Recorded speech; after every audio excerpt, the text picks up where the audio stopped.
You look lonely. I can fix that.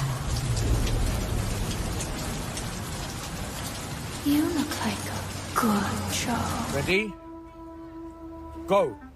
Go. Go. Oi, oi, oi, oi. More energy, more energy, more power. Oi. Bloody hell, mate. Oi, oi, oi, oi. Oi, oi, oi. Oi, mind up. Oi, yeah. More energy, more power. Oi, oi, that was mad. More passion. More passion. Let me see that footwork. Footwork. Footwork. Give it to them. Give it to them. Give it to them. More passion. More energy. More passion. More energy. More energy. Well, and this is more energy. Oi, oi, you know, oi, this is oi, oi, oi. where the good times happen. I don't know, whatever it is, it's not right on the teleprompter. I don't know what that is. I've never seen that. No, there it is. We are going to do Sting, yeah. Okay, but Okay. yeah, I can't read it. There's no words on it. Okay. Ready? Sure. There's no words there. To play us out. What does that mean? To play us out. Sting is going to do, it's a video, Sting video. What is... For credits. I don't know what that means, to play us out. What does that mean? To end the show? Yeah, yeah. All right, go. In 5, 4, 3. That's tomorrow, and that is it. Okay, in 5, 4, 3. That's tomorrow, and that is it for us today. And we will leave you with a... I can't do it. Okay. We'll do it live. Okay. No. We'll do it live. Fuck it. Do it live. I'll write it, and we'll do it live. Right. Fucking thing sucks. In 5, 4, 3. That's tomorrow, and that is it for us today. I'm Bill O'Reilly. Thanks again for watching. We'll leave you with Sting and a cut off his new album. Take it away. Huh? Yes! Hell yeah! Hey, come on, baby! Come on! Yes! Come on! Ah! Do it! Just do it! Don't let your dreams be dreams. Yesterday, you said tomorrow. So just do it! Make your dreams come true! Just do it! We obviously didn't communicate clearly. We're here to discuss your surrender, not mine. Tú eres tan romántico molestando con una vipa. Me preguntas si te quiero. Yo te digo que no estoy lista y no quiero comenzar. No hay nada que empezar. Yo te dejaré atrás. Mientras gano más y más. No estás en mi nivel y tú no eres obligación. No estás motivada y tú aburres mi corazón. Eres un idiota sin inteligencia y razón. Entonces déjame tranquila mientras escriba tu canción. Tú eres tan romántico molestando con una vipa. Me preguntas si te quiero. Yo te digo que no estoy lista y no quiero comenzar. No hay nada que empezar. Yo te dejaré atrás. Mientras gano más y más. No estás en mi nivel y tú no eres obligación. No estás motivado. Corazón, eres un idiota sin inteligencia y razón. Entonces déjame tranquila mientras escriba tu canción. Estoy aquí a disfrutar. Estoy aquí pero quiero gozar. Si quieres a mí pero vamos a bailar. Cintura a cintura, papi, tra, tra, tra. Bailando, gozando y me gusta tomar. Pero no quiero pendejos que no quieren respetar. Déjame pendejo, papi, ya no más. Déjame pendejo, papi, ya no más. Estoy aquí a disfrutar. Estoy aquí pero quiero gozar. Si quieres a mí pero vamos a bailar. Cintura a cintura, papi, tra, tra, tra. Bailando, gozando y me gusta tomar. Pero no quiero pendejos que no quieren respetar. Déjame pendejo, papi, ya no más.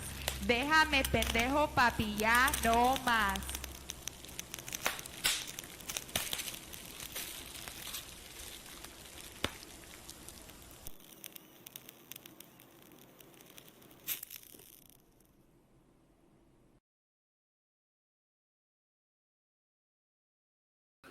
What is up, everybody? It is your boy Luis Martinez, aka at Big Chief Burrito, live with you on a Wednesday.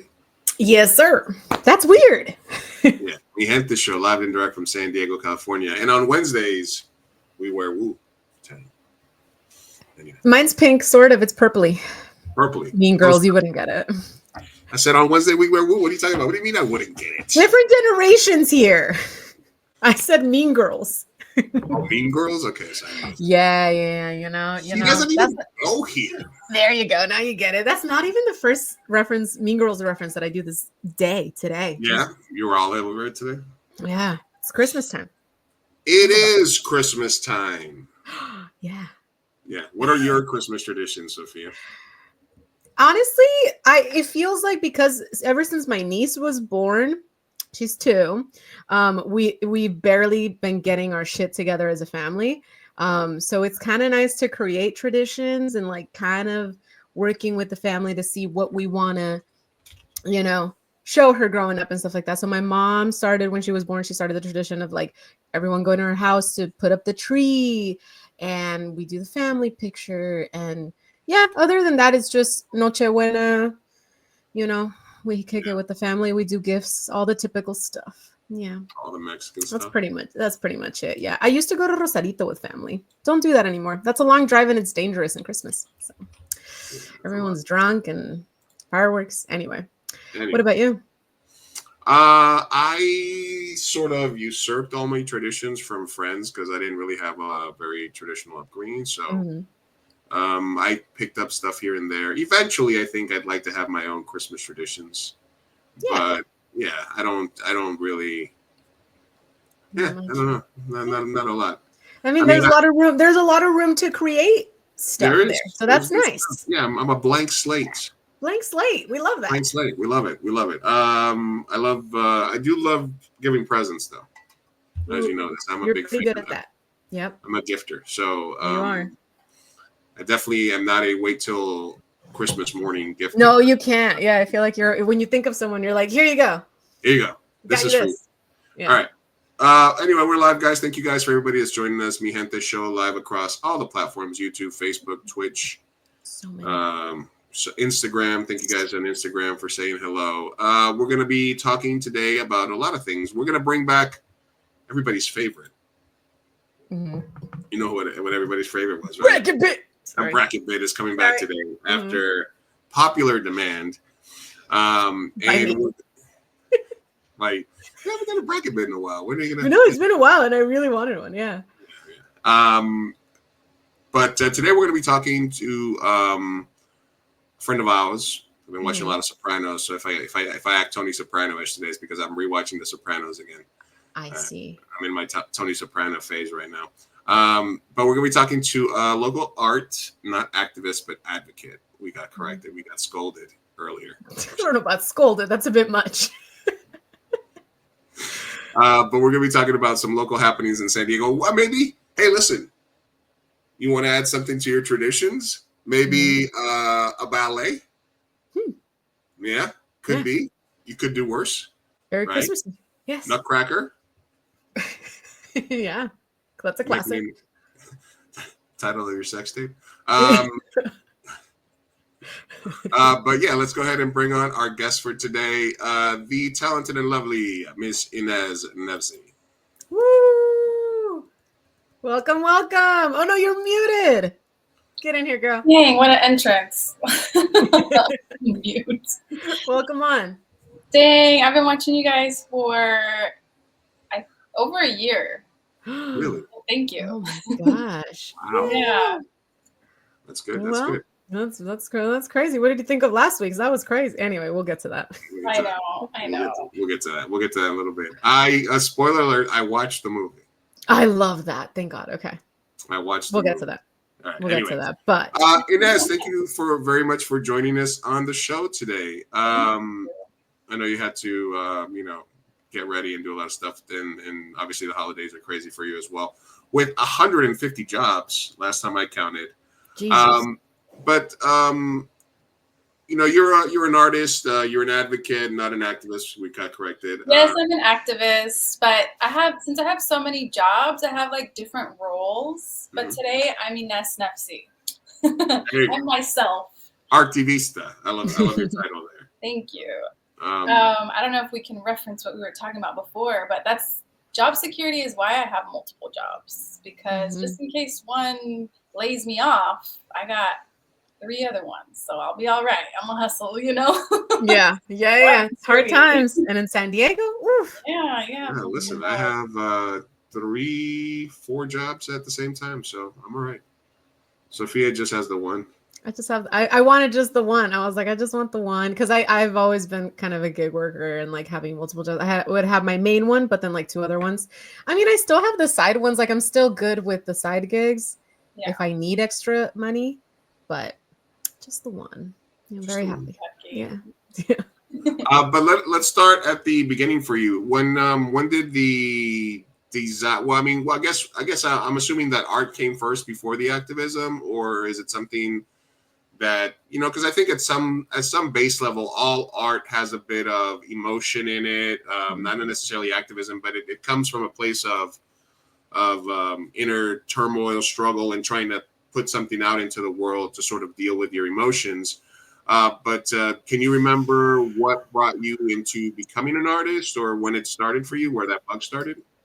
I think I always was that kid that was coloring, that like wants to color in the coloring book and color pencils and have their little, I don't know if you've ever seen those like art sets that you get around this time of the year, and it has like colored pencils, crayons, pastels, and it's like, that was like my happy place. But then like around like teenager, that's when I started, I was introduced to like professional materials in Imperial Beach, this group called the Art Kids of San Diego County. The acronym was TACO SDC, TACO DC. I don't know if you've heard of us, but we were. We're a pretty big deal.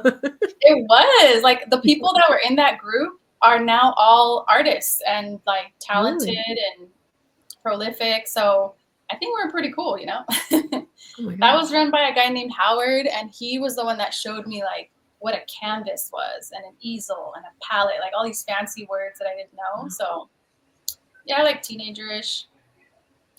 But at that point, I don't know how many people know this, but I used to cross the border every day as a kid, since like kindergarten to 8th grade, like cross the border in the morning in the car at 4 a.m. and then come to school over here and go back home in the evening. So living that way, you see so many things, so many injustices, like how fucking difference between one side and the other. So it's ingrained in me, like the activism is ingrained in me. And then as an artist, I was kind of an escape. I think in the beginning, I was like just painting cute stuff and like, like self-soothing, like you're talking about, like dealing with your emotions in a healthy way. And I've been learning from other people now that like it's proven to calm your nervous system and lower your blood pressure. And like, I know that from experience, but now I'm learning it from professionals like that are like neurologists, like people who know the facts and the actual like science behind it. So yeah. What was the question? Art as, you're delving into like art as therapy as well, which I know that you're into as well. Yeah, I believe it. It's real. Today I had a client, one of my other jobs, I have a private client. We do watercolor sessions. And in the beginning I was like really proper, like, oh, the watercolor techniques and perspective, and we're trying to make it like realistic. But then I realized that the purpose for this lesson, it's an older gentleman that like can't really go outside anymore. Like our elders who are like, they have lower chances of going out and taking a walk and going out, having community and like socializing. I realized like that was the part of it, the art therapy part, where it's like you're spending time with someone, doing something relaxing, and then allowing him to like calm down and like, not think about your stresses, but you're thinking about like what color you're doing next, or like making nice decisions and Yeah. not dealing with like reality, because reality is a lot right now. Reality can be a lot. It's a nice little escape in your brain. Definitely. And did you always go into did you go into art thinking like of it more of as an escapism mechanic, or like did you want to make a career out of it? Did you always want to be an artist? I think when I was little, I was like, yeah, I want to be an artist. But now that I'm an adult, I'm like, I don't want to be by myself in a studio all day long. I need to like talk to people and like be in other situations. That's fair. Because being a full-time artist is like, I think it's a little lonely. Mm-hmm. For me, because I know that I work on my own a lot. Like when you're really in the zone, you're like by yourself. For me personally, I'm trying to change that. I'm trying to find other people that I can flow with, but it's like a pretty private thing. It's intimate and it requires focus. So I think I always did it for myself, but then I started kind of realizing that it's a language. So even though I'm not spending time with the people one-on-one, they can see my artwork and hear my message through that, So then I started using it as a language and using like symbolism and stuff. To someone that's like not that's not knowledgeable on your art, how would you describe it? Cutie. Hello. Hi. Who's my sis? Hi. I have some alone time. Is it an emergency? Okay, fine. Use the charger. It's an emergency. How are you? Oh, okay. Bye. Bye, Musa. Bye. Hi. He's so cute. Thanks. Aww. So what did I ask? Oh, it was about to someone that's not familiar. Yeah, describe your art. My art is I can do pretty like realism. I can pretty much copy anything. But okay, let me just get him out here. No. You're distracting. I'm serious. Oh my gosh. Can you turn off the heater? Go turn off the heater. Listen, momming never stops. Mom's in charge here. Listen, relax. It's gonna be all right. So yeah, it's pretty realism, but I also really like bugs and plants and flowers. So then I started morphing like human characteristics onto like flowers and insects, and that's been like a sweet spot for me. Was there a specific? Okay, Moises, come on. I'm serious. Get out. We gotta take a mom pause. Sorry, guys. Mom pause. All right. Mom pause. Mom pause. Thank you. Appreciate that. And we're back. That's all right. We're back. I'll remember to cut it right there. No, I'm just kidding. Sorry. Was there a specific piece of art, a mural, a painting, something that you discovered at an early age that sort of, that you can think back on and say, I saw that, at a museum or driving by in a car or something like that you can remember that was important to you for you? I think like the murals along the trolley are super special. There's a really old one, like once you pass downtown and Little Italy and start going towards Old Town. I think it's called like Bankers Hill area. There's this one with like orangutans like hanging. I don't know if you guys are familiar with it. I don't think it's so faded.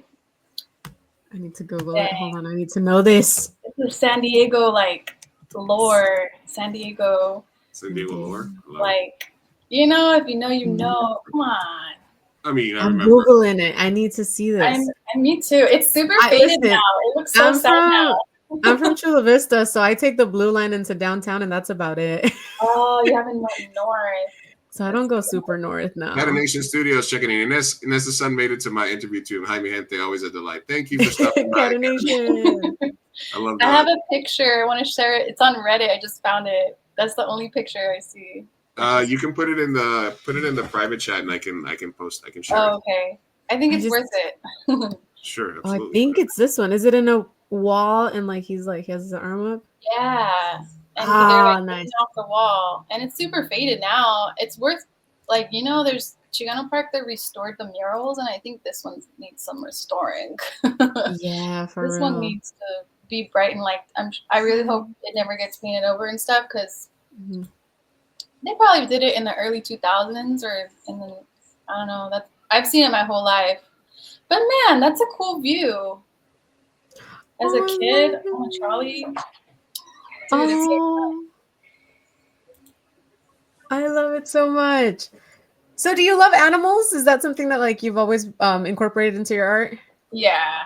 Yeah. I think it started because it was easier than people, because when you start doing people, like if it doesn't look like them, it doesn't look like them. Like it looks like a person, but it doesn't look like the one, you know, like you got to get it right if it's a person. But I think I started with animals because it's easier.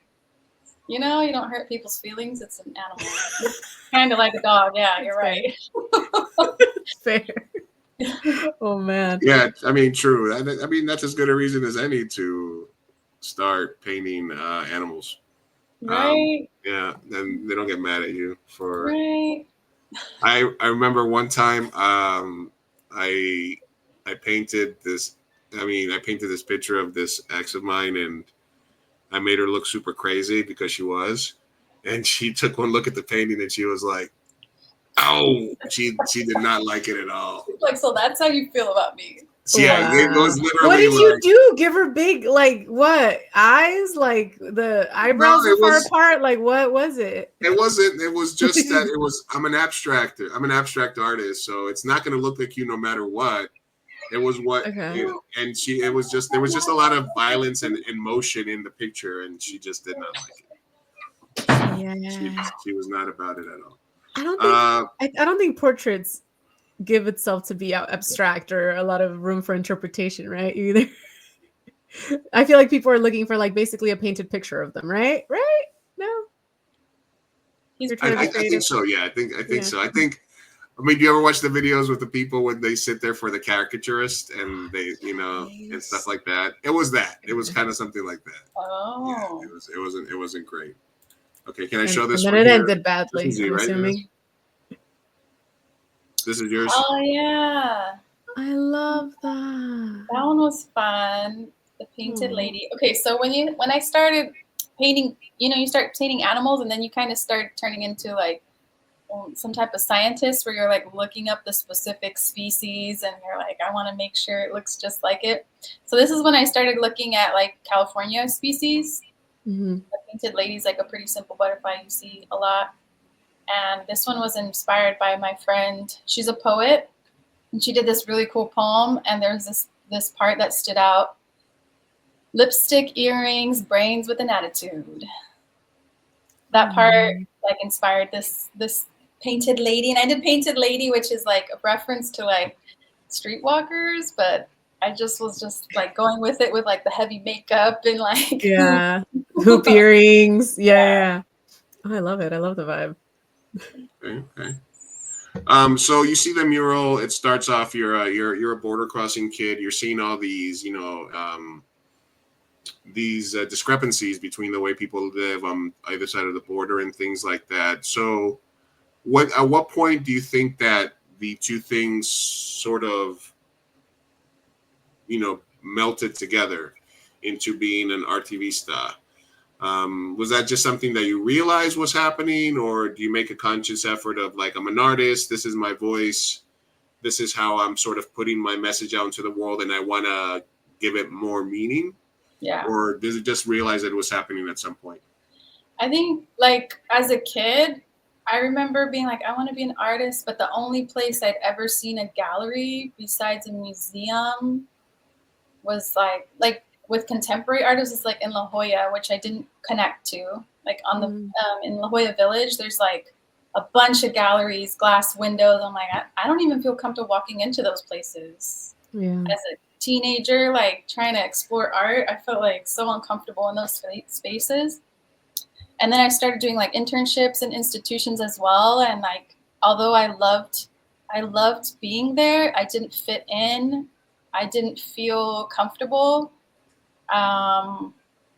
Like the other sometimes I was always in places on scholarships, you know, on my good merit, on my brains, and like, you know, like I had to get in there through scholarships and stuff. So like the people that I would be around would be like wealthy young kids who did this often, and like I don't know, I just didn't fit in with those people. And so art felt like fuck the system, you know, like nobody tells me what to do, and I still feel that way to this day, and that's how I teach as well. And whenever I do any workshops or I've done like camps and stuff, I always teach the kids that like, do not ask me. I'm gonna teach you like techniques and stuff, but do whatever you want. Don't ask me for permission.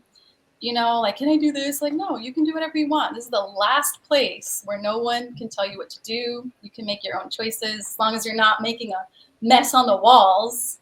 We can, but let me put up like the plastic first, you know, like there's ways to do it, but there's no rules there. Mhm.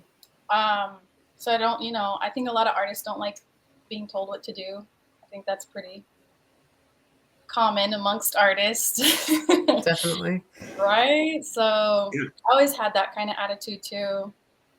So I would say like definitely after college or during college, when I started going to like group art shows, like being able to put my artwork and like join the art community and meet other people like myself and like talk about stuff like this, that's when I started being more intentional about my work and turning into Activista. Got it. Where do you see the art scene? Like, how has it changed from when you started to today? Like over the, let's say, the last 4 or 5 years, how do you feel that it's evolved here locally, or do you find more more not understanding, but more welcoming environment for artists? Do you, or is it just a matter of, you know, taking up the space and then feeling comfortable in it afterwards, you know, dealing with imposter syndrome, that sort of thing? Yeah, especially minorities. So I feel like there's a lot more opportunities now. I feel like when I was younger, I was like, what? You know, everyone tells you like, don't be an artist, there's no jobs. And like now I see them all the time. You know, like everyone has a little pop-up show, or, you know, there's all these call to artists. There's lots of good galleries out there doing awesome work. So I feel like there's more opportunities. But I think art has started to like go into marketing. Like companies are now hiring artists to market their products, or like, you know what I mean? Like they're starting to hire artists. So now you have to choose, are you going to let people tell you what to make art about, or are you going to stay true to being honest? Because like when you make art for yourself, like for the joy of it, for you have this like feeling to create, it's super honest. Mm-hmm. Whether people don't like it or not, you had to get it out. So I think I'm getting off topic, but I think you have to choose sometimes. Are you being bought, or are you doing this art? Is this like your true art form, you know? Mm. Have you been tempted to ever like being bought before? I do commissions. That's being bought. And I hate it sometimes. I'm like, this is money. I got a job. They told me what to paint. I don't want to do what they told me to paint. You know, sometimes you do that, but I think that's a blessing. Like you're able to make work for somebody else that, you know, make their vision come to life. So you can do it for a little while. So I have done stuff like that. Or if someone is like asking for a logo, you're doing something, you know, you're being bought, but you can choose who you work with. So if you believe in what they're doing and like you want to support them and their business and their organization, then you kind of find your people. That makes sense. Yeah. Do you feel that for artists today, like, so obviously there's art and there's corporate art, and now there's AI art. Yeah. So I think that in the right, because that AI, we're supposed to have AI do like menial tasks for us so that we can create art and be alive and explore the universe and stuff like that. but it seems that they're trying to make AI do the creative stuff so that we can do the menial labor and be drones. So, I mean, I, for one, think that there is a place for AI in terms of grunt work and things to help artists get to where they do, maybe do research, things like that, for filmmakers to do simple stuff that takes a long time. Where do you stand on it? And, you know, is it something that artists today are going to be forced to fight against? Yeah, I think we are going to be forced to fight against it. And it's already here. I don't understand it all. It takes the magic out of it. That's so weird. That if you actually sit down and make work, like we were talking about earlier, like it's good for your mental health. It's good for your nervous system. It's good because you find community that way. That's not an AI art. Like that whole process of it, even the process of like daydreaming about a concept and then like, you know, sitting on it as we do for a couple of weeks, then sketching it out. Like that whole process is human. That's human nature. I don't want to lose that. And I don't know what to do about it. It's a complex issue. I've been to like a couple of art summits and like it's a topic that I just want to stay away from it, but I think we should pay attention to what's happening. Yeah. I don't understand it all. I don't really. Yeah, I've met a couple people that are AI artists, and I'm like, I don't get it. Wait, what even is that? How do you claim to be an AI artist? Like, I don't know. I know I didn't get their art. I was like, this is weird. This is just like a couple of pictures morphed together. You're not an artist. Yes, I am. I'm really. I don't know. You're a typist. You type things. Yeah, you type an idea and then the AI bot makes it. What do you mean? What? That's wild. We had a whole Instagram too. So I don't know. Maybe I'm being snobby, but I'm like, I'm trying to keep our humanity, bro. Like, don't do it. Don't support that robot. Yeah. Robot art. Seriously. And also like the creative process is literally like based on humanity and emotions and like, you know, you want to express them. And so I don't know. It's just weird. Do you think AI is going to replace us all in the future? I just watched a movie with Megan Fox that it was basically, it looked like a modern day Terminator kind of show. And is it newer? I just got a Netflix account from my neighbor, so I don't think it's new, but it's new to me. And Megan Fox looked like Kim Kardashian. I was like, I can't tell. They look the same. They have the same doctor. They look exactly the same. I can't tell. Wait, I need to see this. Okay. I mean, I need to see it as well purely for scientific and research reasons. Yeah, of course, yes. Of course. She was a hot robot, and she was like the nanny, and she did all of the, you know, cleaning up and taking care of the kids, and she was like wearing a short dress, so like the ultimate robot assistant. But of course, they turned evil. She turned evil. Let's just like all the robots do. So. Spoilers. I didn't know there was going to be Megan Fox robots. I might have to. Wait, I have to watch it. I feel like you're promoting it now. Sorry. I mean, bastardized art is one thing, but Megan Fox robots. You could have AI. You should have led with that. You know. Oh my god. Yeah. I mean, it was like something that we're Subservience. Is that the name of the show? Subservience. All right. There you go. Okay. We have robot vacuums. Like the people have those little robots that go and just go on the floor and vacuum. So we're here already. Yeah. I mean, it is new. It's like a new movie from like 2024. She does look like Kim Kardashian. I was like, I cannot tell the difference. So, moving into you're in these spaces when you're growing up, like on scholarship, because then that brings up something interesting, which is, you know, we talk about this sometimes that certain arts are sort of for the privilege, right?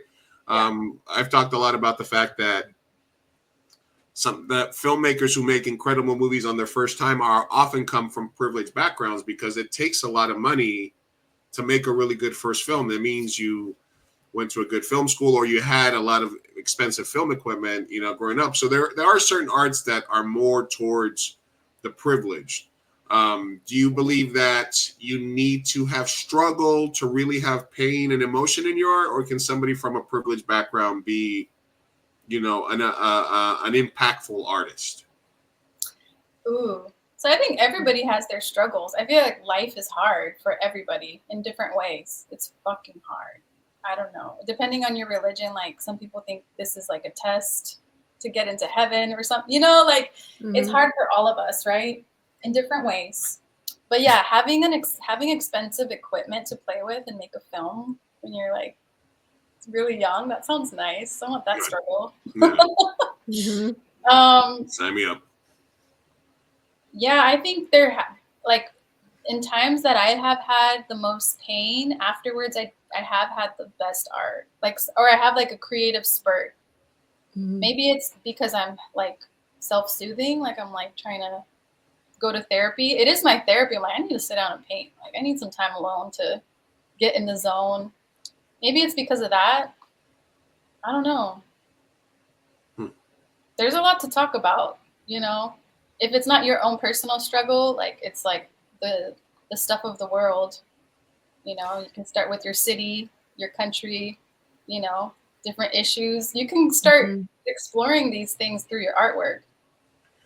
Yeah, listen, I think we're all going through a period of like balancing, not letting the weight of all the shit going on in the world prevent us from being able to move around and live our lives. Because if you really sit down and start to like absorb, fucking ongoing wars, genocides, fucking all the shit that's going on, all over the place, it can become too much for you, So I also think that it's important to try to focus on what you can control, and focus on trying to make an impact at a local level sometimes, or just, within your friends group or within your community, within your city, wherever you can sort of affect something, because, you're not going to change the world on your own, and the problems of the world shouldn't necessarily all fall on your shoulders, right? Yeah. There's a lot of stuff out there. I think social media has been like a huge, like, just reason why we feel such stress, because we're humans. We were not built to be as connected as we are, and to the entire world. We were fucking supposed to be in a little town where we know 30 people, and that's it, like we're not built, our brain isn't built and developed and evolved enough to be able to intake this much information and news and genocides and just all the wars and races and all the constructs that we have like built in society. It's terrible, and we're not built for it, guys. So yes, try to impact everybody in a local level and do what you can. But yeah, it's hard to balance. I mean, I started with during COVID. That's when I felt it, because I was like, we have to stay in place. So the only people I can really affect are the people I see, which even then you're like, we're in this together, but you stay over there. We're together, but 6 feet apart, Yeah. But like, those are the people that I actually interacted with on a daily level, were my neighbors, besides my family. So then I started with that. I'm like, okay, well, I'm gonna check on this person once a day, and start there. Because you start to know those. I really feel good about my neighbors. I'm like, I see my neighbors more than some of my family. Sometimes, like some of my extended family, because you see them every day. They see your kids every day. They know when you leave. They know when you get home. They know when you're screaming. You're mad at your kids or something, So like that's a really easy way to start. Yeah, it's community. Yeah. Oh, I love it. Do you have like a message that you're trying to portray or to impact with your art? I don't know. I'm kind of selfish right now with my art. I hate to say that, but I'm like, no, that's good. It's like a really special thing for me. So I'm using it right now to help myself. And that's all I can handle right now. But I know that it makes people happy. Like people see it and sometimes I can't describe it with words, what I'm feeling. I'm a visual artist. I'm not good with words. Nina? Speaking of, Look at it. Words Speaking of aren't labor- enough for my emotions. Yes. I know. Well, I'm not good with it. I can show you, but I'm not. I don't know the vocabulary. okay, so It's I a have, form another, of expression, of course. I have another one of your pieces since you were talking about neighbors here. So, Inez, if it's Oh okay. shit! Oh, what is it? La vecina. I already knew. I love this. Wait. So no words. See, what do you feel? What is it portraying? I like her glasses. I like Do the you face. recognize- I like the bandana. Yes. I like the mole. Why is she La Vecina? Is it because she has a little bit of a nosy face? I know, huh? She's like, hey. So she was my neighbor. She literally Really? was my neighbor. Yeah. Her name is Carla, and she's super cool. She's a community member. She's kind of one of those people that is she likes to be in the background, like she's doing a lot of work in the background, you know? She doesn't need to take credibility or like be the center of attention, or you know what I mean? So I saw her because I see her every day, and I saw like how she lived because we shared porches.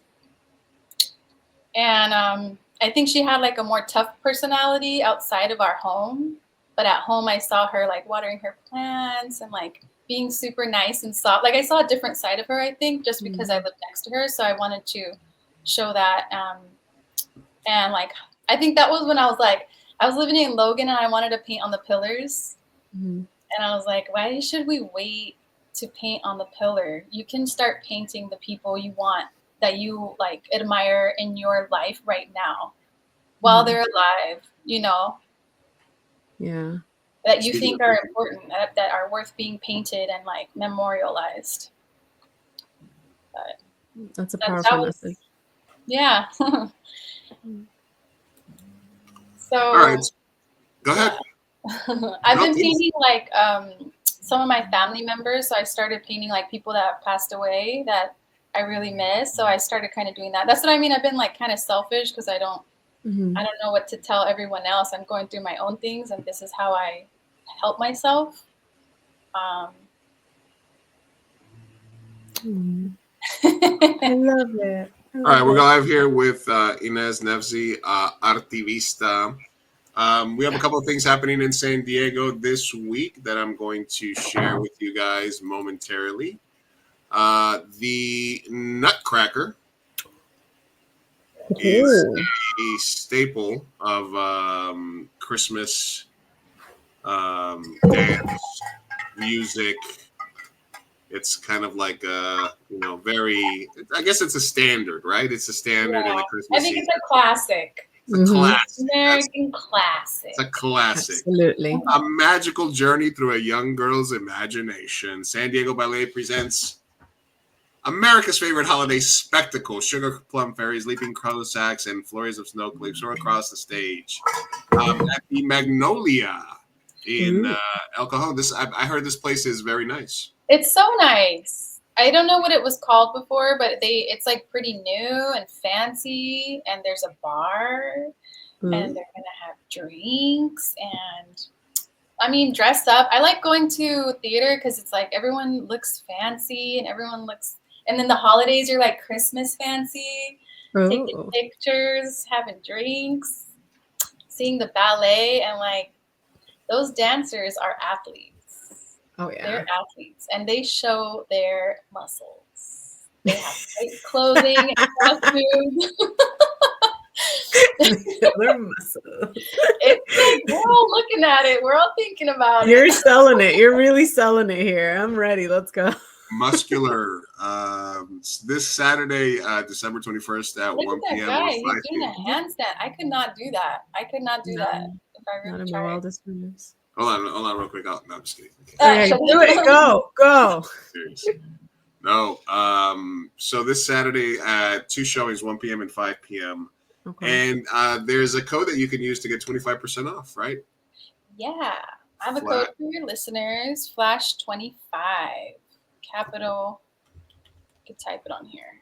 I'll put it on here. Is that it?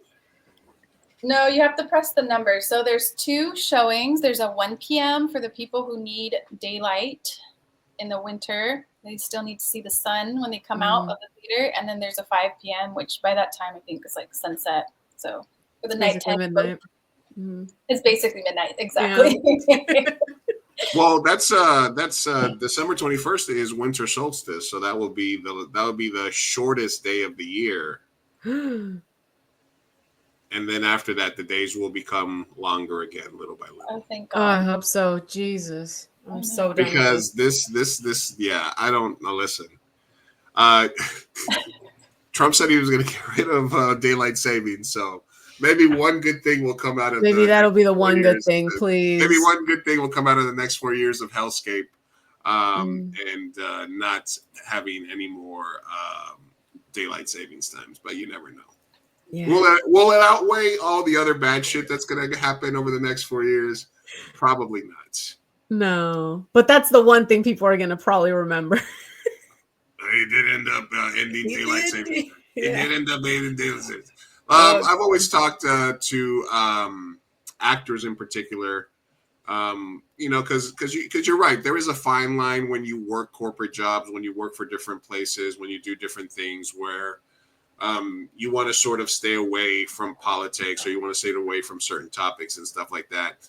As an artist, especially when it comes to being an artist, but also having to make a living, do you feel that are there commissions that you wouldn't take based on somebody's politics? Are there certain shows or art that you wouldn't promote? Is there a line for you based on beliefs, politics, ideals?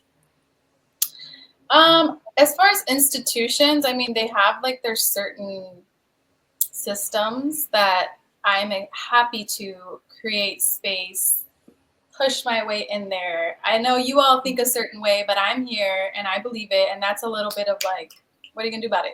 I'm here too, and I'm gonna bring my friends too. So there's some of that where it's like, you do have to enter these spaces and like, there's gonna be a lot of people that don't think like you, and okay. And they don't, we're both here. So there's some of that. And then there's also like, I don't think like I wouldn't promote, but I mean, I just gravitate towards the things that I believe in. So I'm not like a hater, but I'm not going to go over there. I'm going to go over here where I go where the love is. That's my quote. Throughout my journey of life and like professionalism, I go where the love is. Unfortunately, I'm very emotional. So like my work, I'm trying to separate my emotions from that. As an artist, like we're emotional and I want to be like passionate about what I'm doing. But in a professional setting, sometimes like everyone else is not on the same boat. So you have to have like boundaries. Yeah. Oh, that's a hard. Do you find that that's a hard boundary to put between work and personal, emotional life? Yeah, because sometimes you go through stuff and it affects you while you're at work. Like I'm a human. Just because I'm at work doesn't mean I'm not going through something really hard right now, Mm-hmm. So, but sometimes it's like, now's not the time, bro. We're trying to get shit done. Now's not the time to be talking about that right now, So yeah, it's been hard navigating that. That's my answer. Right. And now you've delved into curation. And it's something that I'm familiar with because, I'm a filmmaker and an artist in that area. And over the last several years, I've started I'm a curator for the San Diego Latino Film Festival, which is where I met you. And being somebody who is now in a position to judge other artists and select them for a showcase, which I've had to narrow down. Like literally, that's what I was doing this morning, is making cuts to my showcases and deciding what films will be and will not be in next year's festival. How does that tug at your heart? I mean, you're saying you're an emotional person. How does that affect you? And why did you decide to sort of take that on as a challenge?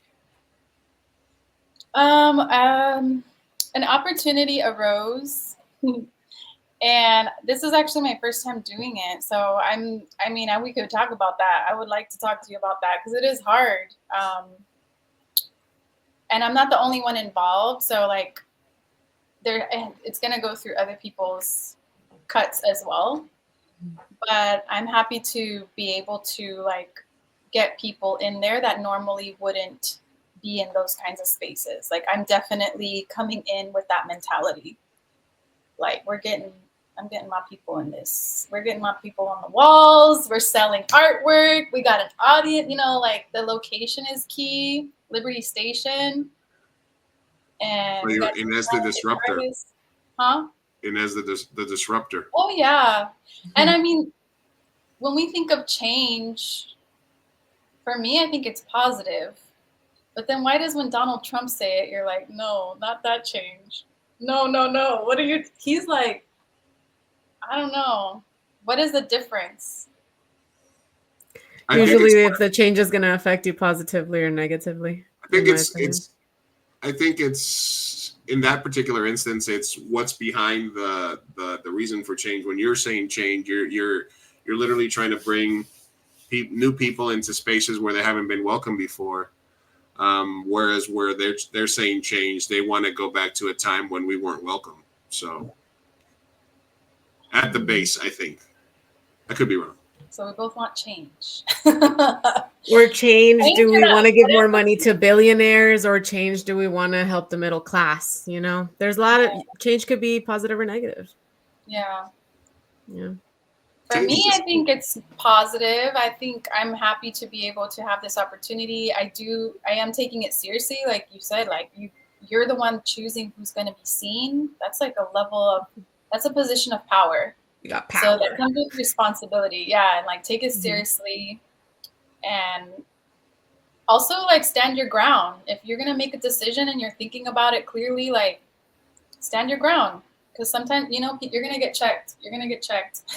I'm kind of preparing myself for that as well, and trying to find the balance between like the emotional aspect of art and this now professional side where it's like, this is the business of art, as they say. Like, this is different. This is different for me. Yeah. We'll see what happens. I think the balance is, I think the balance will be, for me, is picking and choosing where you're going to exert your energy and what you're going to advocate for the hardest, because you're going to get pushback. As I get pushback when I say, I know you guys don't feel this movie is important or the types of movies that should be at the festival, but I feel that we should put it in because of these reasons. And you're only going to be able to get through on a couple of those that you're really passionate about. And on some of them, you're going to fail. So it's really about sort of making sure that the energy that you're exerting are for projects and people that deserve it. And I found in the past that sometimes I've exerted energy for people that you don't want to find yourself in a position where you're more excited about somebody's work than they are, if that makes sense. Thank you for that. Yeah. I appreciate that. Yeah. I've had to learn that the hard way. Getting smacked in the face a couple of times when I was like advocating for something, and it was like, oh, hey, listen, I fought for you. I got you in a festival. I'm like, all right. Like, fuck. Like, why did I exert all this energy? And in other places in my life where like when I was a manager and I would like fight for somebody's job, and it turns out they didn't want their job. So that's kind of just a general life lesson, is make sure when you're fighting for somebody that you're not more passionate about, saving them than they are about themselves. That's a good one.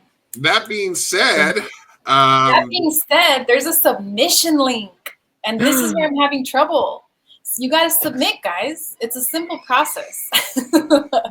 Listen, I specifically told Barbara that she needed to submit a piece because Barbara's got this killer owl that she did that's at the shop, and it's perfect for this. Killer owl? What about the ajolote? That one was really good. This is a Carnival of the Animals show, an exploration of It can be animals. It That's doesn't what I have to mean. be An like, axolotl. It's an animal. yeah, it's an animal for sure. I mean, it doesn't have to be like like an axolotl with a clown face. Like it doesn't have to be like literal. I'm totally open to all animals.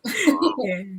We're animals, are we not? Yes, we are. We're mammals. That's There true. you So if Oh, wait. you're Wait a not minute. an animal, We should all go, yes. So portraits. No. It's a portrait, maybe huh? if they're clever about it, like Yeah.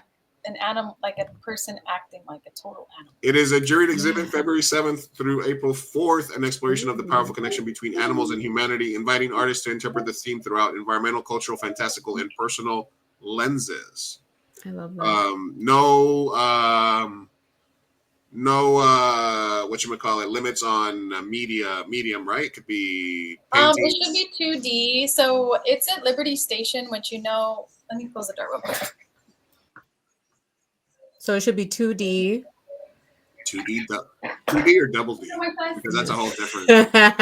Very different. Very different. It's a whole different exhibition. Exactly. I've been to one of those before. Yeah, So same. Liberty Station is like a what's it called? Cultural district.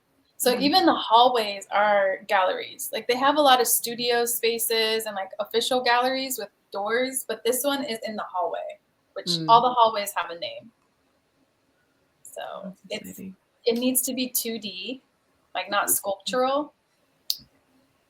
And we also have a TV screen, so we can also take film. For films, it has like headphones. There's like a little spot in there. Okay. And it's going to be 11 by 16, I believe, which is a good size. And so it coincides with the next show for the San Diego Ballet, which is Carnival of the Animals. So for the opening night, we do like a duo party with ballet. So you can, we show the exhibition and like have our little snacks and wine. And then there's also ballet dancers performing a sneak peek of the Carnival of the Animals. So that was the idea for this show. Oh, that's amazing. Sounds good. Sounds, I was going to say animalistic, but no, I'm not going to say You already made the double D joke. Maybe you shouldn't. I already made the dose, yeah. I will now stop myself. All right, well, and besides these two things, because I know you also work with the elderly, you have your Pom Pom project, you have a couple other things. What other things are you doing in around San Diego, like to be an artist and artivista? So the Pom Pom project is my friend's, Katie Ruiz. That's her project, and I've always just really believed in it and helped her out. So she does workshops all around the city for all different age groups. And I help my friends a lot. So if they have something going, they got the ball rolling, I will help them in whatever way I can, What else? I'm kind of looking forward to the Front Gallery has a call for artists for women. And they do it every year, and I've never submitted. And so I'm thinking of doing something this year for that. Yeah, I submit to art shows if I can make it. Sometimes the window to paint is kind of short. Like if it's a specific theme, you're like, oh, I don't have enough time.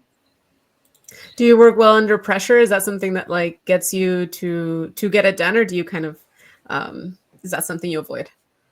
I try to avoid it, but like the process, I don't know, for other people, like I sit on it for a while and like come out. I work on it in my brain and think about it late at night, or like in the shower, you're like, I'm thinking about it, and then when it's finally go time, then it's like I finished it in like a few hours. I'm like, wow, I've been sitting on this for 3 weeks, but actual process is like not that hard.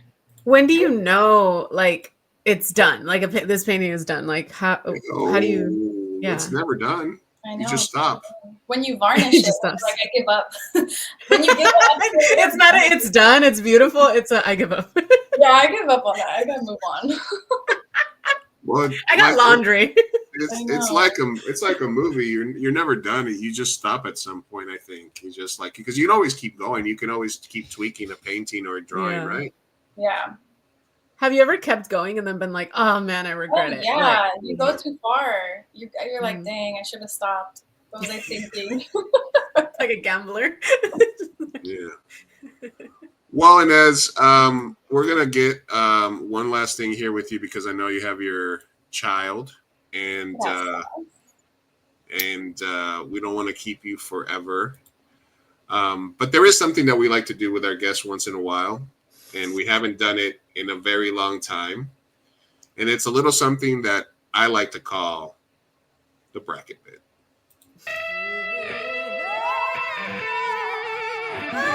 All right, boys, you guys know what that sound means. It's time for bracket bit. Bracket bit. Bracket bit. Woo, woo, woo, woo. Bracket bit. Bracket bit. Woo, woo, woo, woo, woo.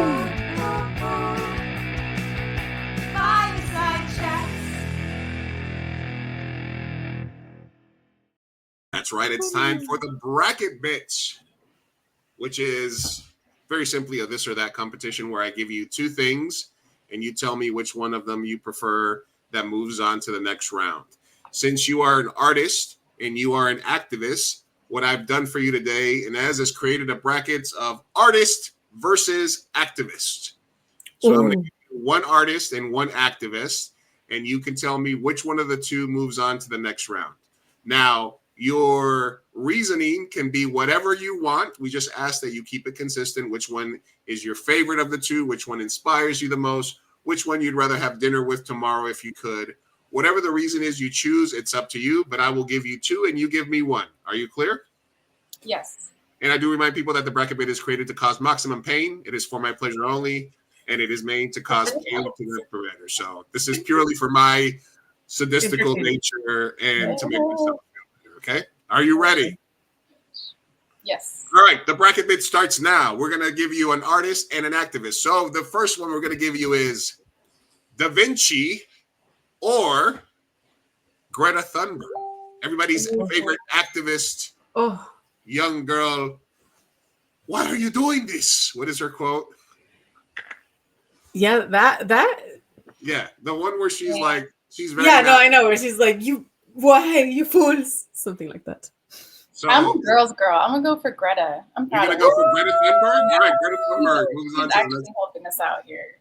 All right. Da Vinci was probably like a misogynist and rapist. Yeah, he probably sucked. Yeah. All right. Okay. We're going based on personality. All right, we have controversial activist Jane Fonda or Andy Warhol.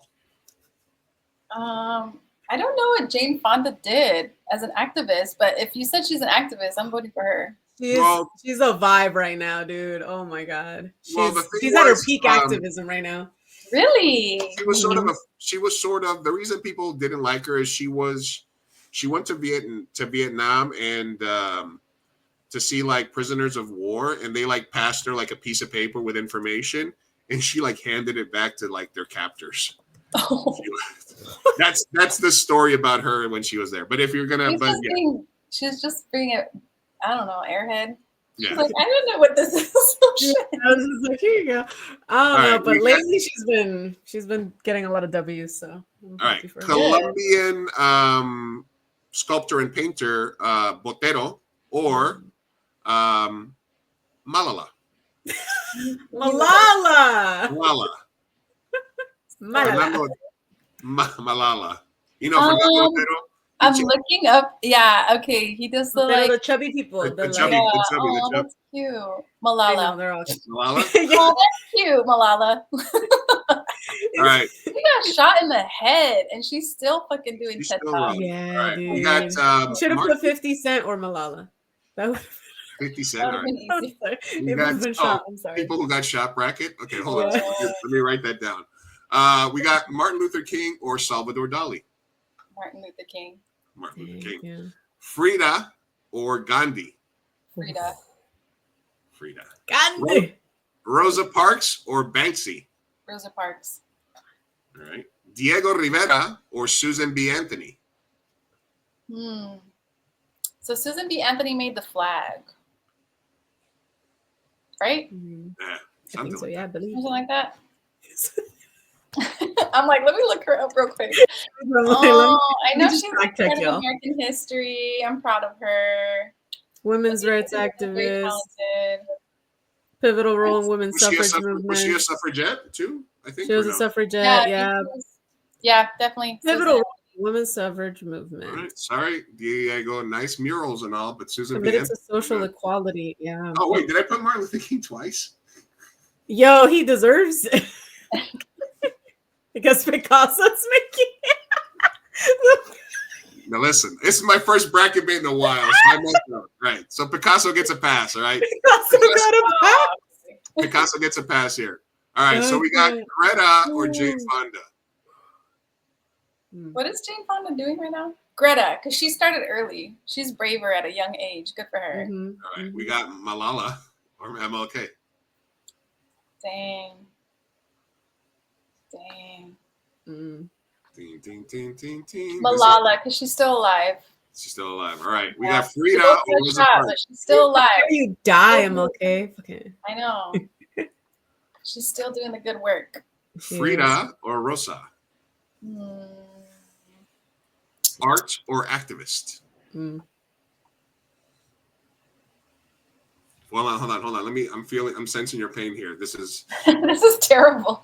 How do you ask a Latina that? That's terrible. This is what I live for. This is hold on. Really mean. Yes. I feel like Rosa Parks. Rosa moves But on. she did endangered her life. Frida Kahlo was having a good time. She was privileged. Yeah, she was. Yeah. She was born into privilege and wealth. Yeah. We got Susan B. or Picasso. Susan B. All right, and then we got our final four here. We did a short bracket bit for you because it's our first time back. So we got Greta. Malala. Greta or Malala? Malala. She got shot. Greta's pushy. I'm telling you. She's like, I'm gonna ride a boat across the ocean. Nice. Must How be nice. dare How dare you? How dare you? How dare Hey you? man, Rosa Parks. the environment is important. I know, but Malala got shot in the head. Yeah, Malala and got then- shot in the head. And Yeah, then still had the audacity to be like, I'm gonna talk about it. and she speaks so crazy. well. She's I'm not going anywhere. Yeah, We got Rosa Parks or somebody Susan protect B. her.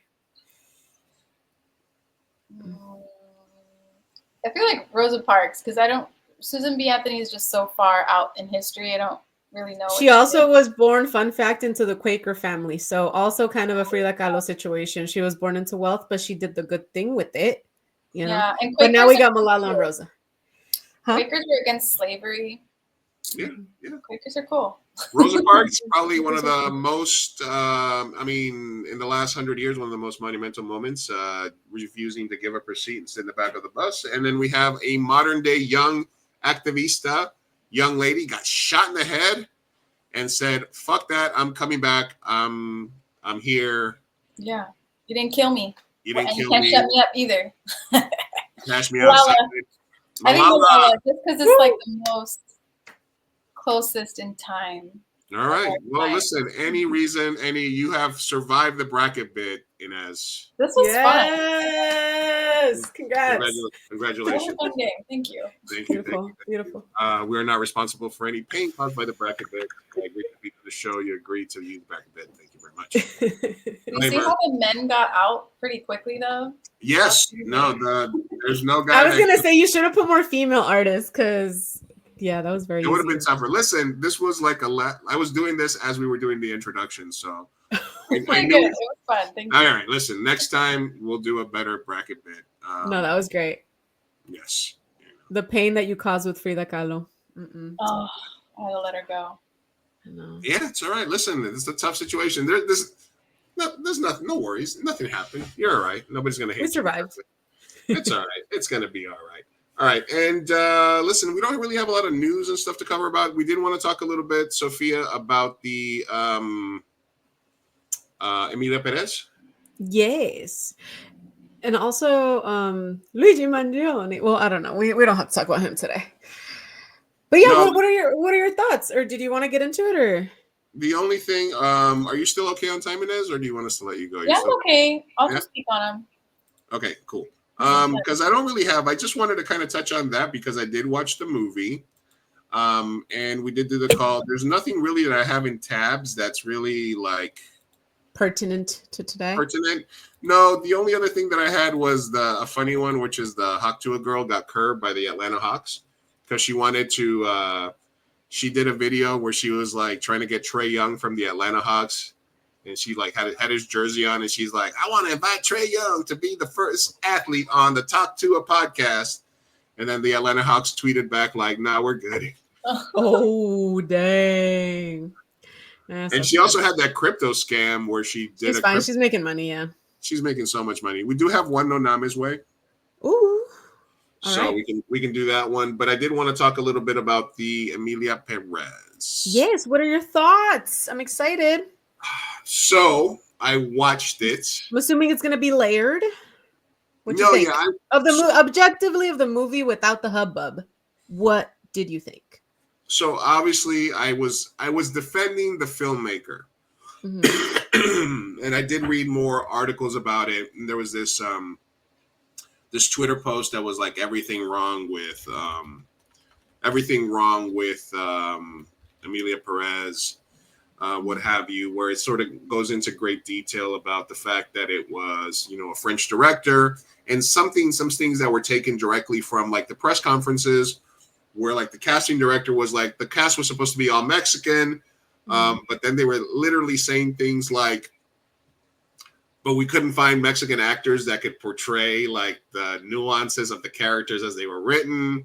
You mean the nuances of the characters in Mexico that are Mexican? Well, it was giving like remember when In the Heights? Yeah. And the actress was like, oh, well, they got the right person for it. Because, remember it was like a whole thing where she was it like with Melissa Barrera or which one? Yeah. Where it's like, hey, they look for people and they just decided that the brown people weren't right for the part. Yeah, they were like, there was no possible brown woman for this part. It had to be this light skinned Latina. Yeah. And everyone was very upset about it. And so it's giving that. It is, yeah. Yeah, it was giving a little bit of that. And so it was hard for me to go into it, but I really tried to go into it with an open mind. And I have to say, I didn't hate it. Okay. I did not hate the movie. I really loved that they went for it. Mm-hmm. I really love any film that attempts these giant set pieces where it's a blend of like a scene, but it becomes surrealistic, where there's like all of a sudden 80 people in a scene interacting with one character. Like I really love the Zoe parts. Mm-hmm. And the picture that they showed of Zoe Saldana, where they show a picture of her like graduating high school, that's from my high school. So she went to immediately biased. Yeah, immediately biased because Zoe Saldana went to my high school, and for some reason, even though I was an actor, I never met her. So there's an alternate reality where me and her met, and we're madly in love. So besides that fact, I really enjoyed how much the filmmaker went for it. And I did not mind Selena Gomez. I love that. I feel that what they did was they were probably going to have her speak more Spanish, but there was probably certain lines that she just couldn't get. And then they just said, just say those in English. Mm-hmm. Like there's a part where she's like, all right, let's cut to the chase. And she goes from Spanish to English back to Spanish. Uh-huh. And I feel that probably the reason that they did that was because her Spanish wasn't good. Her Spanish was not good. But it was workable, and it didn't really take me out of the film as much as it did some other people. And I felt that and I didn't even need them to clarify that. Like, I didn't need for Zoe's character to clarify that she was born in the Dominican Republic. I didn't need it. It didn't matter to me. I felt that the director was not making so much as a Mexican story as he was making a generic Latino story, because he was French, or she was French, whatever. And I think that was kind of probably the biggest issue I had, is that it was kind of the way I feel about Encanto not being like really like a Colombian story. I mean, as much as they have empanadas and arepas, but it felt more like just a South American story. Whereas Coco is more of a specifically Mexican story. I felt like this was more of a generic, as a European might see Latinos and Mexicans in general. Yeah. And that's how they wrote it. That's how they cast it. That's how they performed it. Because there's nothing uniquely Mexican. There's Mexican issues. There's Mexican things about like unrecovered bodies and all that stuff and all the serious stuff underneath. So it was layered, but I found myself not being pissed. It wasn't like, at no point was I like, Good. I don't like this. So I will stand by my choices of defending the filmmaker's choice to put these people that might be the No Sabo kids in the film.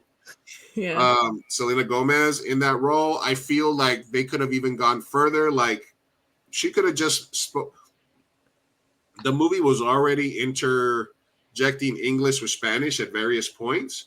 Yeah, might as well just keep her speaking more English than Spanish. And I think they did that for certain lines, specifically like it was I only said, like 2 lines. I'm like, you guys could have just given her a lot more Spanglish, you know? She could have done more Spanglish. Like I feel like there was nothing there to keep that from happening. Yeah. So weird choice, but okay. But I didn't hate it. I think that it was some brave choices. I think that stylistically I liked it. So yeah, that's where I'm at. Okay. Did you watch it, Ines? I'm curious. No, I'm looking it up right now. I'm like, I haven't even heard of it. Okay, it's caused a lot of like division within the Latino community, and so we always talk about these things and see what our thoughts are. I'm trying to be nicer. Did you watch it? And I'm just gonna say it was not for me.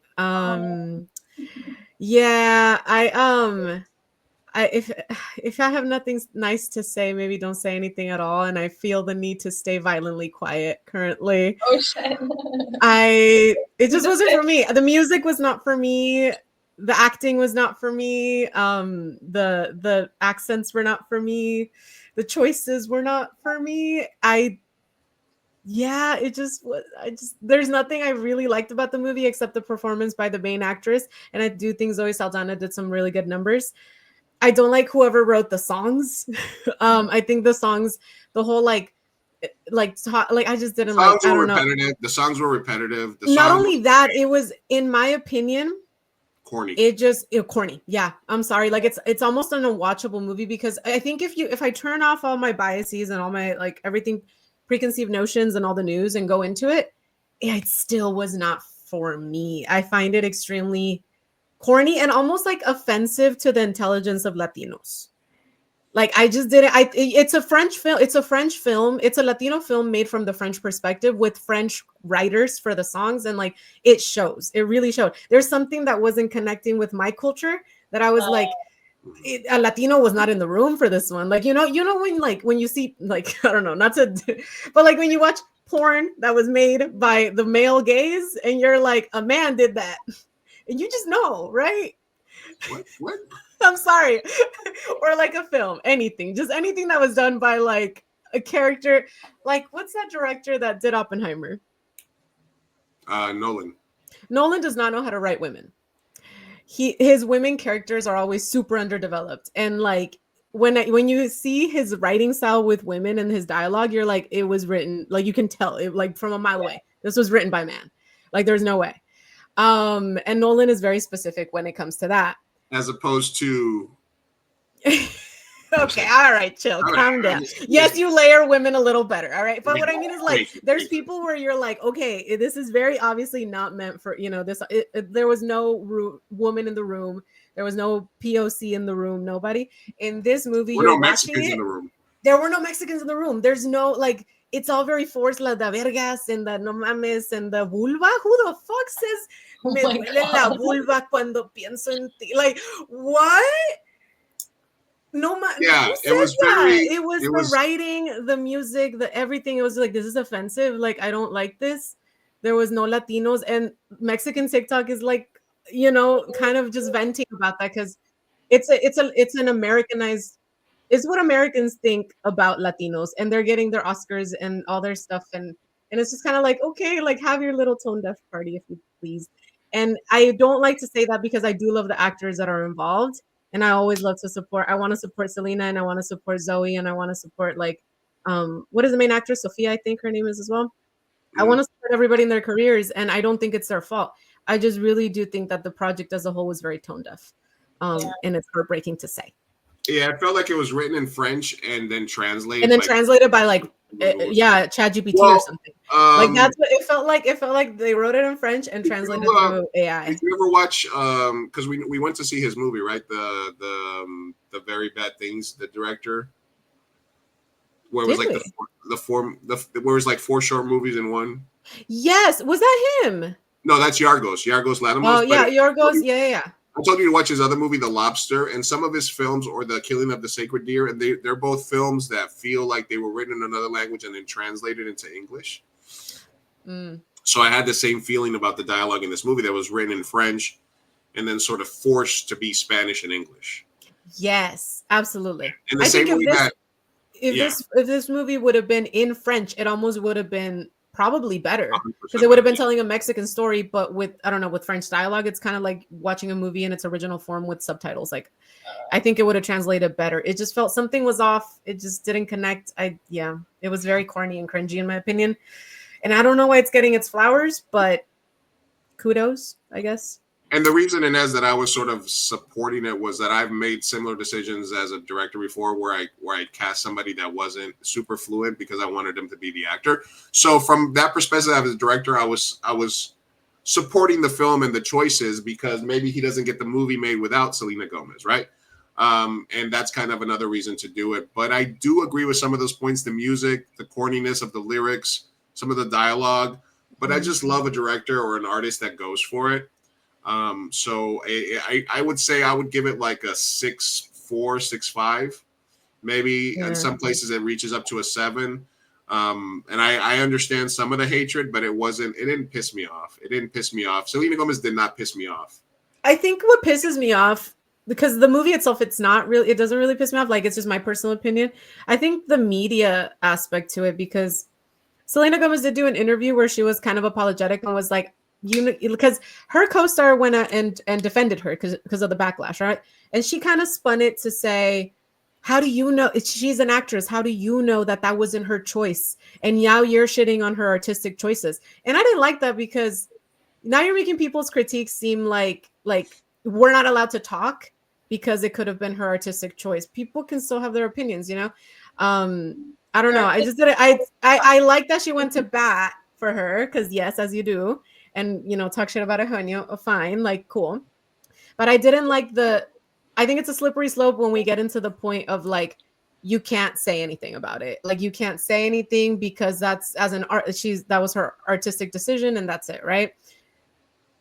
I think death of the author, people can talk, whatever. But after that, Selena did mention that she was like, no, they're right. Like, I wasn't fluent enough, and I didn't have time to prepare.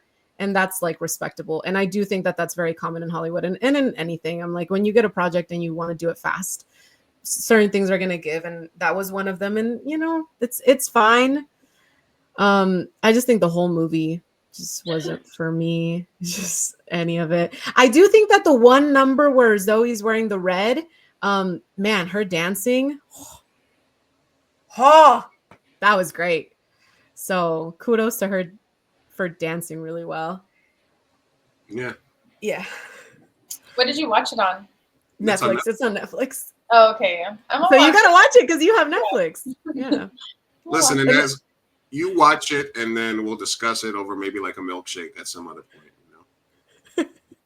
Sounds good. Sounds good. Yeah. All right. All right. I did have one thing that I wanted to share with you, Sophia, and Inez, that you're here. And this is the young kids of these days. This is a MAGA cultist.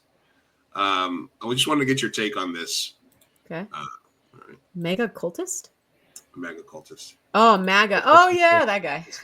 I'm not going to have gay sex. And, like, gay sex is more than just, like, another man and a man. It's just, like, the idea of looking at sex as such a materialistic thing and just, like, oh, well, like we just have an orgasm and that's fun or whatever. No, like, dude, sex is about having children. It's about having babies.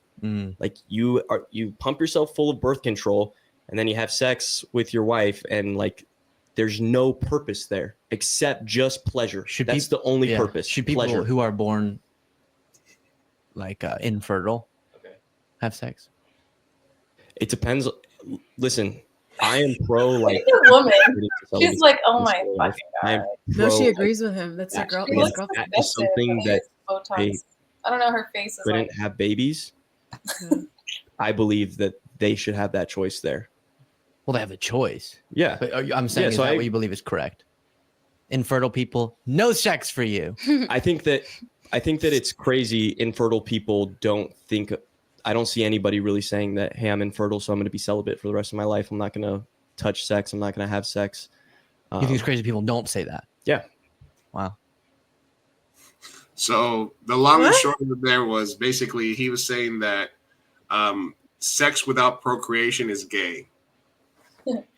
Why does he have a microphone? I hate that. know. I don't know. Write your business. Write it in your journal, dude. Who cares? Nobody else cares what the fuck you think about other people having sex. Go blog about it. Go blog about it. I know. Oh no! Oh, there's a children here. There's a child. There's a children. There's a child. Yeah, that was wild. Yeah.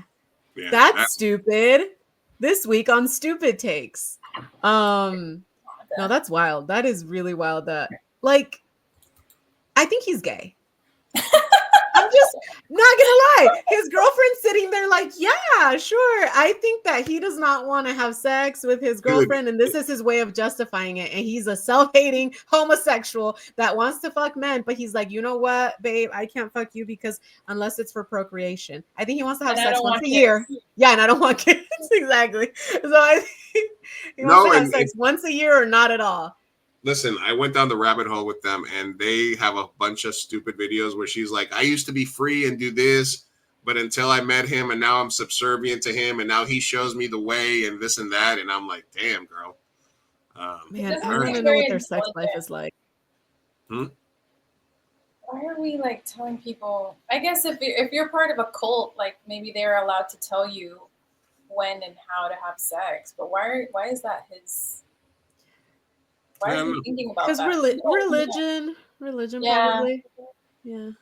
All right, and then for everybody that celebrates, the Lalo Alcaraz calendar is out for 2025. Lalo's been on our show, and he's got a great calendar. La Cucaracha, great comic book artist, activist as well. He's been on the show. Activista. I remember from the Union Tribune. Oh, yeah. He's been on the show a few times. He's awesome. He was at ChicanoCon. He's down here every year. From 1992, city of Lalo Alcaraz. His calendar for 2025 is available now for purchase. I got a couple for my Secret Santa gifts this year, so we're doing it here. All right, and before we let everybody go, we have one last thing here that we have, and we just have one submission this week. So let's quickly do. Where's it at? Hold on.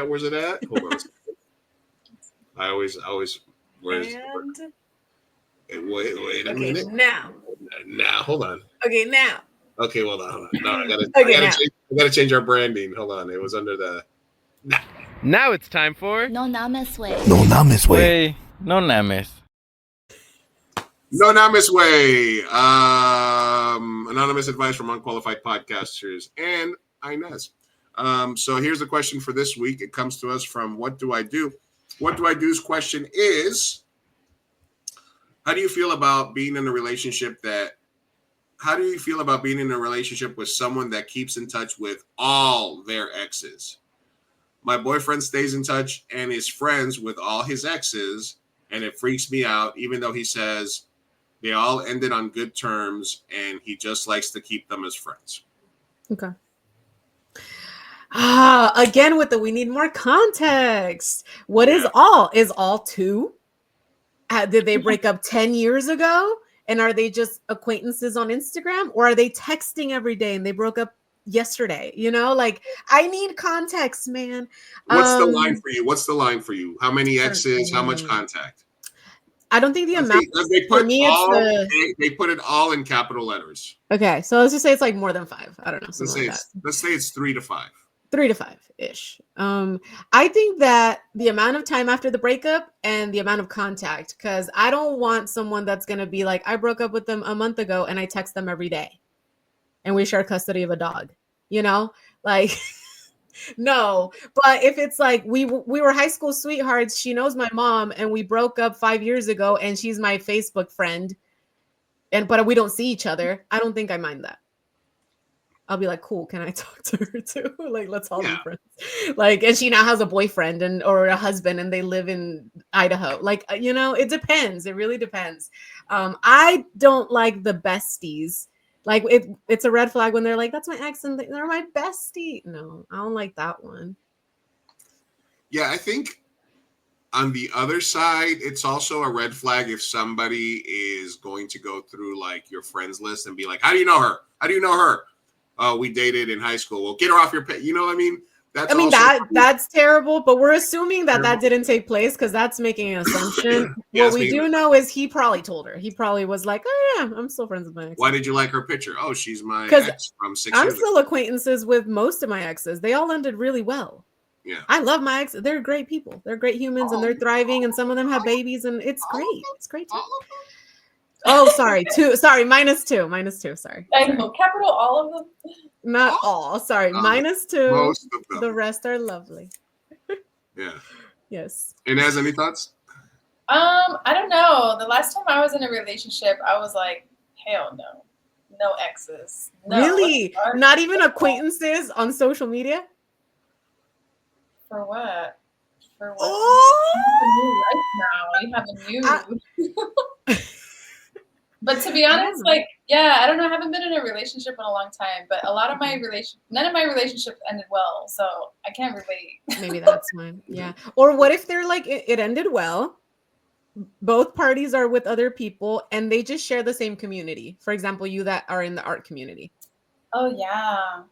Because me and the LGBT community, it's incestual. Everybody be everybody's exes. And it's intertwined, and it's a hot mess, and it's disturbing.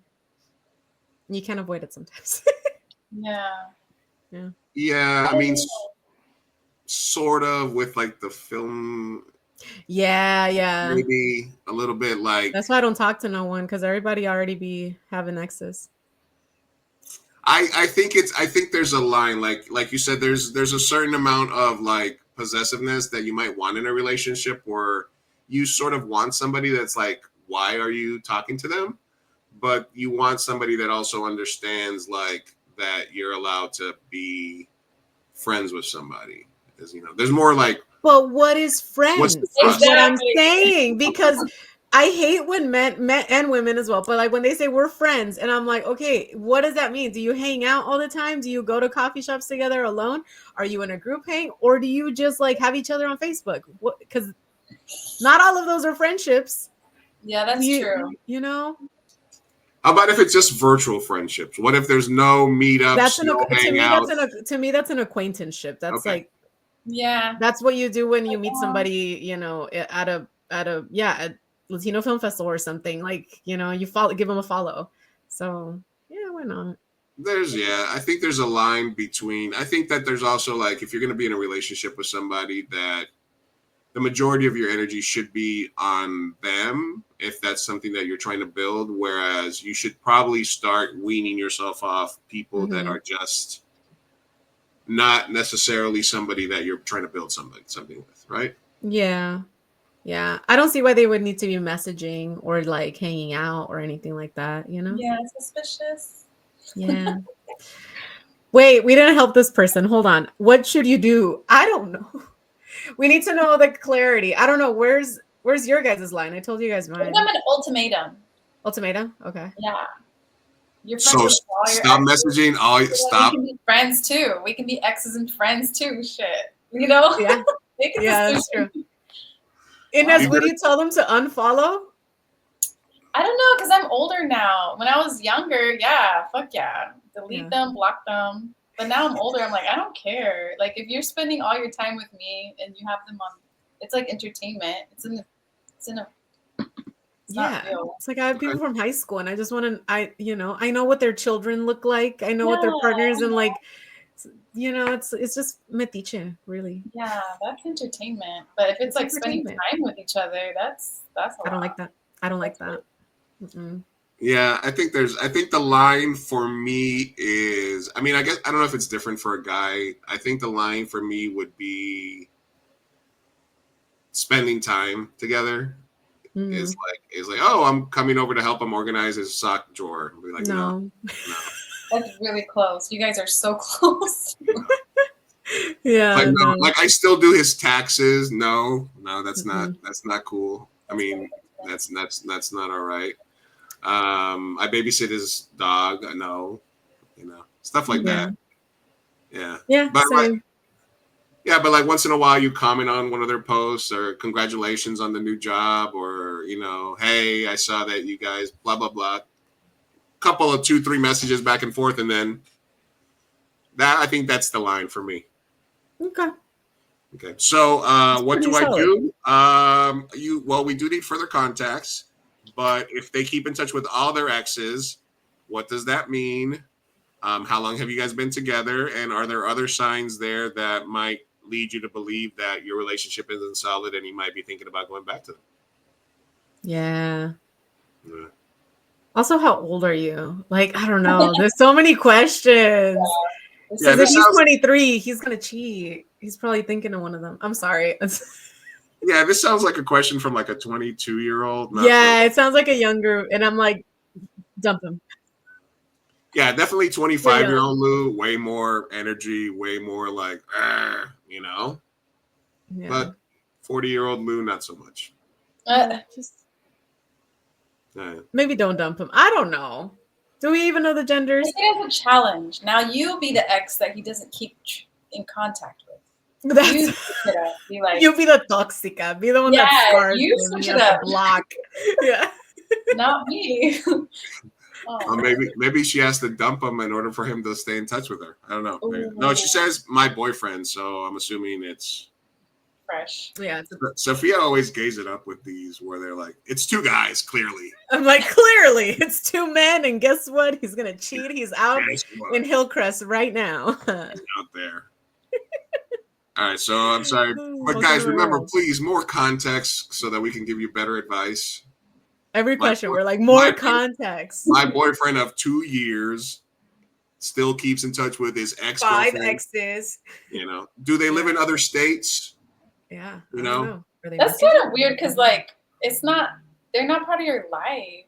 It's like, are you collecting them or something? Like, you still interested in what that person was doing? That was a long time ago. Yeah, that's what I delete people. I'm like, dude, I don't care anymore, Yeah, especially exes, because if it was a romantic connection and once it's over, it's kind of like, all right, like I wish you the best, but I don't want to be reminded. We don't need to really have any connection or anything.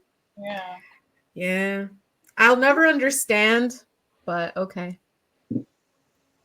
Yeah, I guess. I mean, all right. We have those. Who's over here being friends with everybody? No. I'm just like, I don't know. I'm not a bridge burner, but I like to think that people would trust you enough that they're like, they don't have that. That's the only thing. That's the one thing that I've had in my life where I'm like, I never want to have that again. Which is somebody that's like, all right, we're gonna go through your whole fucking friends list, and we're gonna fucking, like, who is she? Who is she? Who is she? That's like a young person problem, because like I think you get to a certain age or a certain maturity level where you're like, I don't need to deal with this bullshit.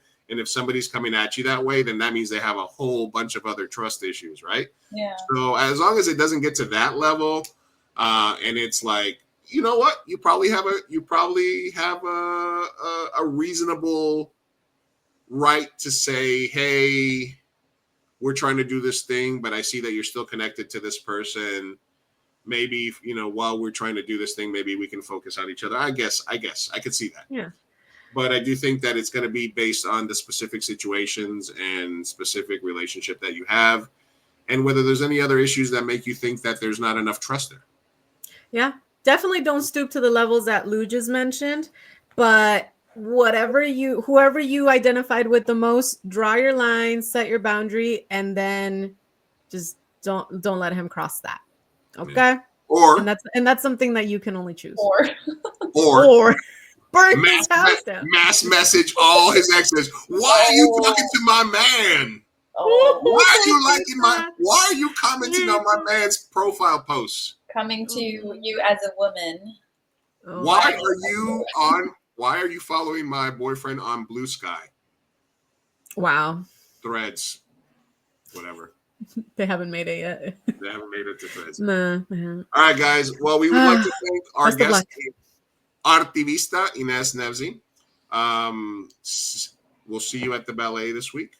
Everybody submit work to her show. I'll make sure that we're spreading the word for that this week. I hope you had a good time hanging out with us today.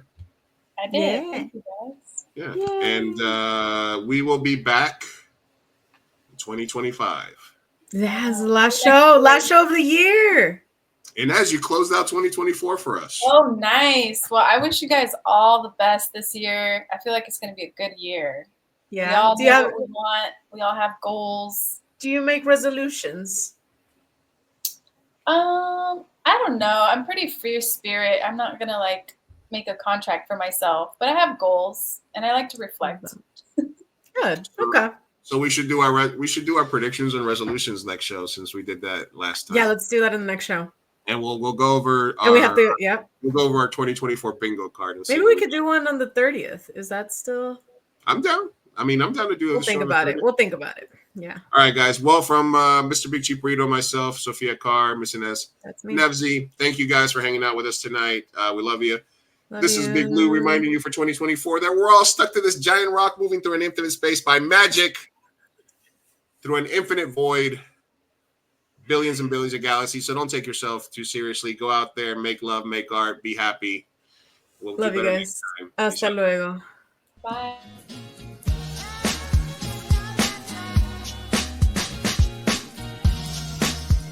Vamos, papá, hay que irnos. Me estoy aguantando desde que pusieron el domo. Puedes esperar. Muchas personas trabajaron en esta película y solo quieren que te aprendas sus nombres de memoria. Y yo quiero asegurarme de que ningún animal resultó lesionado durante la filmación de esta película. ¡Listo! ¡Uy, palomitas en el suelo!